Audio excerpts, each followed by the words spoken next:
13 reasons why season 3 episode 6। Episode की शुरुआत में पुलिस टोनी को अरेस्ट करके लेके जाती है। एलेक्स के डैड उससे ब्राइस के बारे में पूछताछ करते हैं, पर वो कहता है कि वो ब्राइस को ज़्यादा नहीं जानता। पर डिप्टी स्टैंडॉल उसे बताते हैं कि ब्राइस एक बार उसके गैरेज में आया था और टोनी कहता है कि वो उनसे बात नहीं करना चाहता, उसे अपना एक वकील चाहिए। दूसरी तरफ हमें ब्राइस की फ्यूनरल दिखाई जाती है, जहां आनी क्ले को बताती है कि वो कार टोनी की ही थी। क्ले कहता है कि वो टोनी तक पहुंच नहीं पा रहा।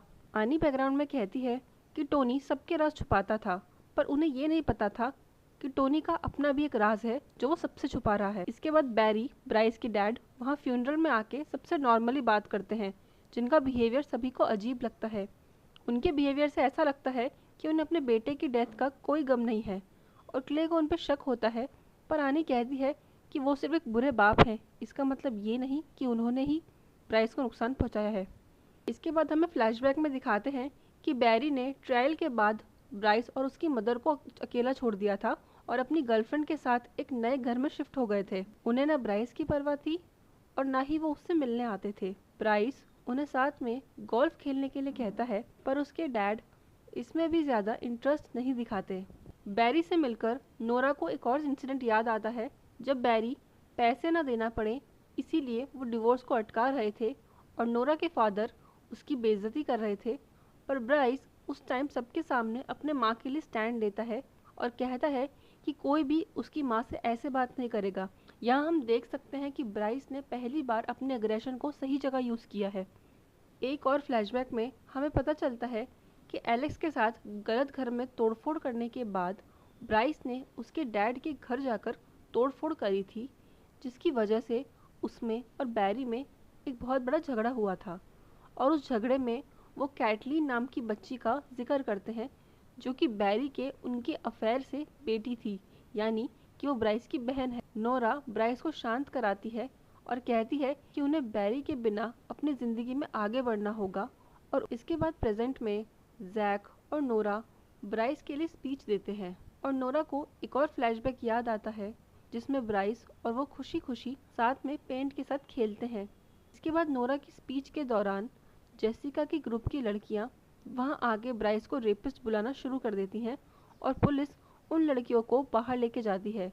फ्यूनरल से सब लोग ब्राइस के घर जाते हैं, जहां क्ले घर की छानबीन करता है और उसे वहां जस्टिन भी घूमता हुआ दिखता है, जो कि क्ले के पूछने पर उसके सामने बहाने बनाने लगता है। इसके बाद क्ले टोनी को ढूंढते हुए उसके पुराने घर आता है और उसे पता चलता है कि टोनी वहां अब नहीं रहता।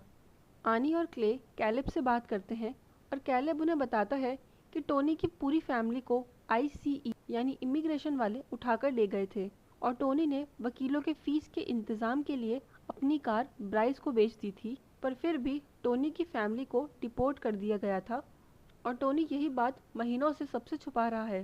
क्ले को ये बात सुनकर ज़्यादा अच्छा नहीं लगता, क्योंकि उसे लगता है कि वो अपने दोस्त का उस तरह साथ नहीं दे पाया जिस तरह टोनी हमेशा क्ले का साथ देता है। इसके बाद क्ले टोनी से मिलता है और उससे पूछता है कि उसने कार वाली बात क्ले से क्यों छुपाई। टोनी उसे बताता है कि ब्राइस खुद को बदलना चाहता था और इसीलिए उसने टोनी की कार डबल प्राइस पर खरीदी और टोनी अपनी फैमिली की हेल्प के लिए गराज में एक्स्ट्रा काम कर रहा था। यहाँ तक कि उसने अपनी बहन को भी अपने रिश्तेदारों के पास छोड़ दिया था और टोनी को ये नाइंसाफ़ी बिल्कुल अच्छी नहीं लग रही थी कि उसके परिवार को उससे दूर कर दिया गया था। क्ले यहाँ पर कहता है कि वो टोनी का साथ देना चाहता है, पर टोनी उसे कहता है कि उसे लगा था कि क्ले उसे बिल्कुल भी समझ नहीं पाएगा, इसलिए उसने क्ले से बात छुपाई।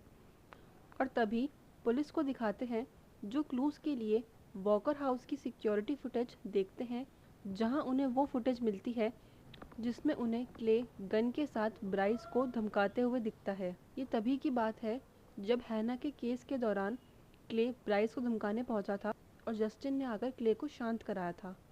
पुलिस का शक यहाँ पर क्ले पर जाता है और इसी के साथ ये एपिसोड ख़त्म हो जाता है। अगर आपको ये वीडियो अच्छी लगी तो प्लीज़ इस वीडियो को लाइक करें और मुझे कमेंट में बताएं कि आपको ये एपिसोड कैसा लगा। साथ ही मेरे चैनल को सब्सक्राइब करके बेल आइकन को भी प्रेस कर दें, ताकि अब जब मैं वीडियो डालूँ तो आपके पास नोटिफिकेशन आ जाए।